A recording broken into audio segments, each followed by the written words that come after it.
I told my students a story today about not counting your chickens before they've hatched.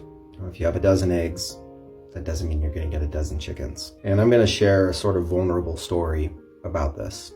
Several years ago, I had an agent, a literary agent, who was super interested in me. And this was a major literary agent, like one of the most successful agents in the business. And for months, we were in communication with one another. And I legitimately thought that this agent was going to be my agent.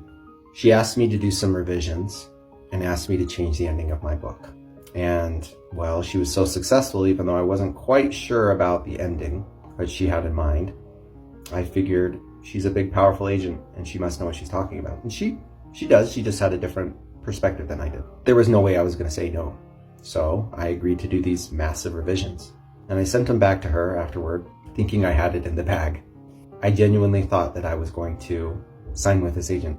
Well, several months after I sent it to her, she sent me a rejection. Said thanks, but no thanks. This rejection devastated me because I had counted the chickens before they'd actually hatched. I felt miserable and alone, and I felt like I'm never going to get published. No one's ever going to want to work with me. My writing is miserable. Well, it was only a couple weeks after this that I did sign with my agent. I got an agent. She emailed me at like midnight and said, let's have a chat.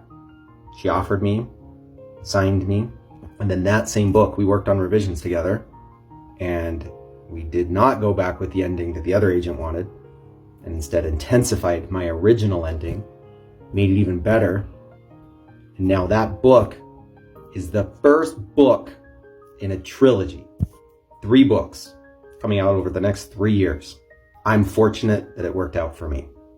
But that lesson, don't count your chickens before they've hatched, still applies. Don't make assumptions and keep pushing forward. Be the best you that you can be.